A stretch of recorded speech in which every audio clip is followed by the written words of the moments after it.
ஒரு விஷயத்த தொடங்குறதுக்கு முன்னாடி 1000 தடவை கூட யோசிக்கலாம். ஆனா, அத தொடங்குனதுக்கு அப்புறமா ஒரு தடவ கூட யோசிக்கக்கூடாதுன்னு சொல்லுவாங்க.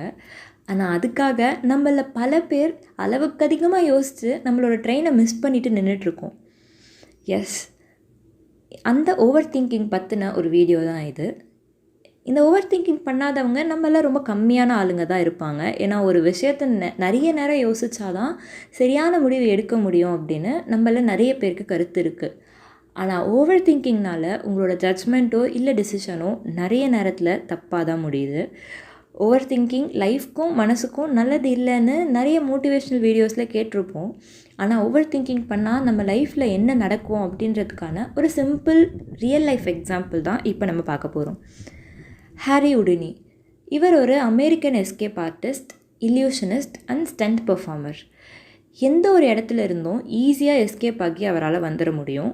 ஆழ்கடலில் தூக்கி போட்டாலும் சரி, கை காலை கட்டி தலைகீழே தொங்க விட்டாலும் சரி, எந்த ஒரு சூழ்நிலையிலுமே ஈஸியாக தப்பிச்சு வந்துடுவார். அவர் ஒரு நாள் உலகத்தில் இருக்க எல்லாருக்கும் ஒரு சேலஞ்ச் கொடுக்குறாருங்க. என்னென்னா, தன்னை உலகத்தில் இருக்கிற எந்த ஜெயிலில் அடைச்சி வச்சாலுமே அதிலிருந்து 1 ஹாரில் லாக் ஓப்பன் பண்ணிவிட்டு வந்துடுவேன்னு சேலஞ்ச் பண்ணுறாரு. அவரோட இந்த சேலஞ்சை அக்செப்ட் பண்ணுற ஒரு நாடு ஹாரியை ஒரு பழைய ஜெயிலில் அடைச்சி வைக்கிறாங்க. கார்ட்ஸ் போன உடனே ஹாரி தன்னோட பெல்ட்டில் ஒளிச்சு வச்சுருந்த ஒரு நீளமான ஸ்டீல் கம்பியை எடுத்து அந்த லாக்கை ஓப்பன் பண்ண ட்ரை பண்ணுறாரு. 1/2 மணி நேரம் கடந்துச்சு, 1 மணி நேரம் கடந்துச்சு, ஏன் 2 மணி நேரம் கூட கடந்துருச்சு. ஹாரியால் அந்த லாக்கை ஓப்பன் பண்ணவே முடியல.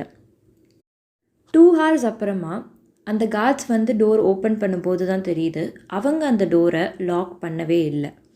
ஆமாங்க, ஹாரியோட மைண்டில் மட்டும்தான் அந்த டோர் லாக் ஆகி இருந்துச்சு. அவர் பண்ண சேலஞ்சுக்கு யாராக இருந்தாலும் ரொம்ப தரமான லாக் வச்சு தான் தன்னை சிறை வச்சுருப்பாங்கன்னு அவர் நினச்சாரு. அதனால தான் ஃபஸ்ட் அந்த கதவை ஓப்பன் பண்ணி பார்க்கணுன்னு கூட ஹாரி யோசிக்கவே இல்லை. அந்த லாக்கை உடைக்கணும் அப்படின்றதுலேயே அவரோட எண்ணம் இருந்துச்சு.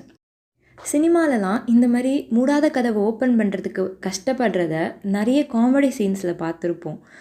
பட் ரியாலிட்டியில் அது காமெடி இல்லைங்க, ஒரு பெரிய ட்ராஜடி தான். நம்ம லைஃப்பில் நம்ம நிறைய நேரத்தில் இல்லாத பிரச்சனைக்கு தான் சொல்யூஷனை தேடி அலைஞ்சிக்கிட்டு இருக்கோம். எந்த பிரச்சனையையும் நம்ம உடைக்க வேண்டாம். ஏன்னா நம்ம வாழ்க்கையில் இருக்க பல பிரச்சனைகள் மூடாத கதவுகள் தான். கொஞ்சம் யோசித்து அந்த டோரை ஓப்பன் பண்ணாலே போதும், ஒரு பிரைட் வே நம்மளுக்காக வெயிட் பண்ணிகிட்ருக்கு.